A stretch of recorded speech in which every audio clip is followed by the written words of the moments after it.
Bonjour à tous, update Ditch4EL pour vous montrer ce que vous pouvez faire de nouveau avec les transcriptions que vous créez de questionnaires conversationnels en utilisant l'interface Ditch4EL. Vous savez tous maintenant créer des transcriptions.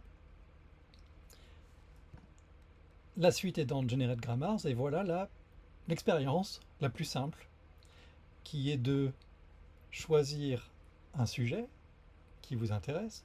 Alors pour le moment, je vous conseille de rester sur l'ordre des mots, c'est là qu'il y a les observateurs, le plus d'observateurs des questionnaires, donc les outputs les plus intéressants. Et ensuite, on va venir mettre les questionnaires conversationnels qui nous intéressent. Alors on va partir sur le marquisien avec les 5 questionnaires remplis.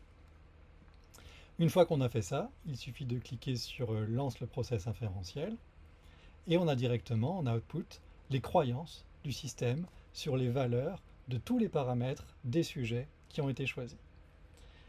C'est présenté ici dans un petit tableau. Vous pouvez voir à chaque fois, on a le paramètre, l'origine. Alors, origine known signifie que la valeur est renseignée dans Vals ou dans GramBank. Un linguiste a rentré la valeur. Ça ne veut pas dire qu'elle est juste à 100% du temps, mais c'est que quelqu'un l'a rentrée manuellement en pensant que c'était bien la bonne. Le winner, c'est quelle est cette valeur qui a été choisie. Et puis enfin, quel est le degré de confiance du système dans cette inférence. Alors, quand c'est connu et lu directement dans GramBank ou dans Vals, il considère que c'est 100%. Quand vous voyez marqué observed, ça veut dire que c'est lié à une observation sur les transcriptions. Et quand vous voyez écrit inferred, c'est que c'est deviné sur la base des autres valeurs, des autres paramètres. On peut ranger par confiance en cliquant en haut de la colonne ici. Si jamais, en tant que locuteur de cette langue ou spécialiste de cette langue, vous n'êtes pas d'accord avec des valeurs là-dedans, eh bien il suffit de cliquer sur Let me edit beliefs et maintenant tout devient éditable et vous pouvez choisir de changer n'importe laquelle de ces valeurs en disant non, c'est pas numéral non, c'est par exemple on trouve les deux ou alors c'est non numéral.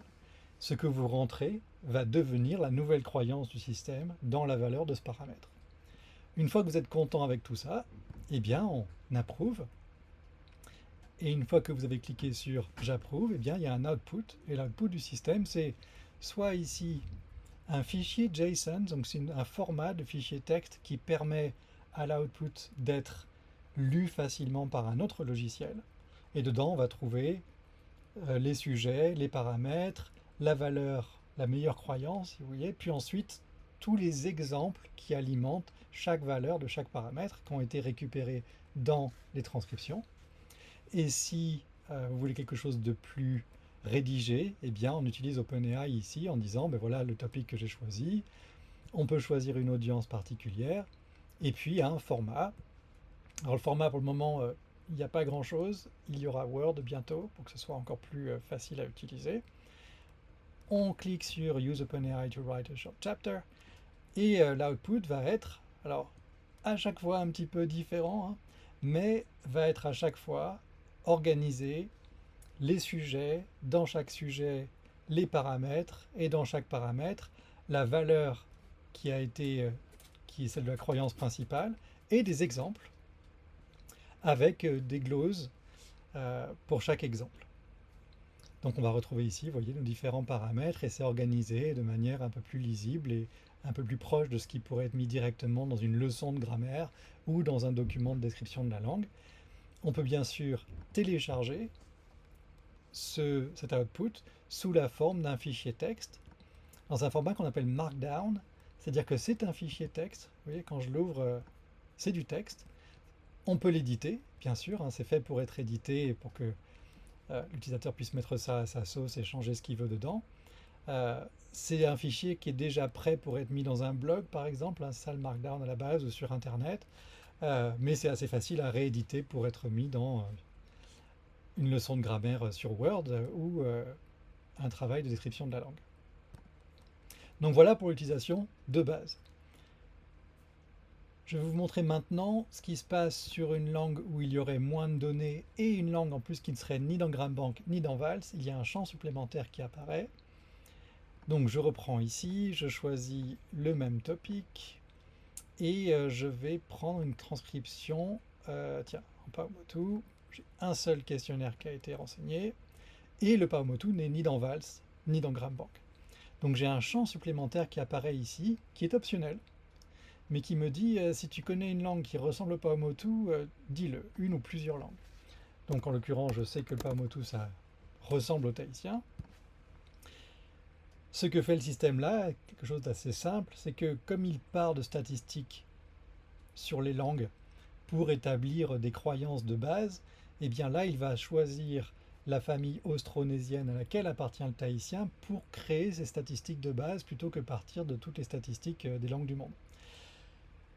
Par exemple, sur le sujet, sur le paramètre l'ordre du sujet, de l'objet et du verbe, il me semble que l'ordre VSO, c'est 7% dans les langues du monde, mais c'est peut-être 14% dans les langues austronésiennes. Donc c'est déjà un changement significatif qui va permettre d'aider à l'inférence. On n'a plus qu'à cliquer sur lance le process inférentiel et on va retrouver la même chose qu'avant. Vous remarquez qu'ici il n'y a ni known, enfin il n'y a pas de known, il y a à chaque fois observed ou inferred, vu que rien bien sûr ne vient directement de Vals ou de GramBank. Vous voyez le degré de confiance, par exemple là on a une observation où le système considère qu'il a fait une très belle observation et qu'il est 100% sûr de son résultat, c'est une langue VSO. Et sur les intransitifs ordre du sujet et du verbe, vous voyez qu'il dit c'est verbe-sujet et je suis sûr à 90%. Et on va aussi trouver des inférences où il est vraiment pas sûr de lui du tout. Vous voyez ici, il y a des choses où c'est pas gagné du tout. Et on va retrouver exactement le même principe, on peut éditer les beliefs, etc. et sortir ce qu'on veut. Ça, c'est pour vous montrer le champ supplémentaire. Et enfin, pour les amateurs et les aventuriers, vous pouvez ici cliquer sur Show Details. Donc ça, c'est une vue qui sera plus experte. Et je vais vous montrer ce qu'on retrouve dans cette vue experte. Quand vous cliquez sur Show Details, vous allez ici voir le détail de ce qui est connu. Alors, ce que je vais faire, c'est que je vais recharger et on va prendre une langue. On va prendre de nouveau le marquisien pour que vous puissiez avoir plus d'éléments quand on fait Show Details. Voilà, voyez là, on a qu'est-ce qui est connu. Eh bien, voilà, on vous dit dans Vals, voilà, il y a 9 paramètres qui sont connus parmi ces sujets que tu as choisis. Et il y a 10 paramètres connus dans GramBank. Donc on a comme ça le détail de qu'est-ce qui est connu dans l'un et dans l'autre avant le début des inférences. On peut aller voir le détail des observations en cliquant ici. Et donc là, on va avoir, voilà, pour l'ordre du sujet et du verbe, donc pour chaque paramètre et pour chaque valeur, voilà les exemples qui ont été trouvés qui représentent cette valeur. Alors, c'est pas mal d'aller voir le détail parce que, bien sûr, le système va faire des erreurs régulièrement et que c'est bien de les voir, ces erreurs, et de me tenir au courant pour que je puisse comprendre d'où ça vient et comment devenir de plus en plus efficace. Ensuite, ça nous dit ici que la connaissance de base va être basée sur les langues austronésiennes. Pourquoi? Parce que le marquisien est dans Vals, dans GramBank, et que du coup il sait que c'est une langue austronésienne et par défaut il va prendre la famille à laquelle appartient cette langue pour faire des statistiques. Ensuite, quand on lance le process, on a tout un tas d'informations supplémentaires qui apparaissent. On va voir à quoi ressemblent les croyances de base. Donc par exemple ici, croyances de base, vous voyez le VSO, on est à 15%, donc, et VS à 30%. Et ça, c'est parce qu'on est dans les langues austronésiennes, sinon on aurait été plus bas que ça. Ensuite, il me dit, voilà, après mes observations, voilà mes nouvelles croyances. Et donc là, on peut voir que après ces observations, il est vraiment sûr, il y a 99% que c'est une langue VSO, sûr que c'est une langue VS, etc. Et on peut voir toutes les observations qui ont été faites et leur impact sur les croyances. Ensuite, il injecte ce qui est connu de Vals in GramBank, alors bien sûr qu'il vient écraser les observations parce que c'est encore plus sûr que les observations. Et puis ensuite, on a le détail dans les différentes itérations. Donc ça, vous ne savez pas trop vous en occuper à part si vous avez lu mes papiers, mais ça dit en gros voilà comment évoluent les croyances du système à mesure qu'il y a des messages qui sont échangés entre les paramètres qui partagent leurs croyances les uns avec les autres. Et puis, à la fin, on retombe sur la même chose. Ici, quand on clique sur « Montre-moi le graphe de l'agent », Ça permet d'avoir une visualisation des différentes probabilités conditionnelles, enfin des différents nœuds, donc les différents paramètres, leurs origines et comment ils sont reliés aux autres avec quel type de probabilité conditionnelle.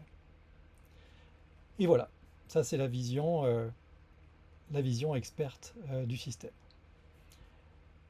N'hésitez pas à me faire des retours et je vous encourage évidemment à rentrer des transcriptions à tour de bras. À bientôt.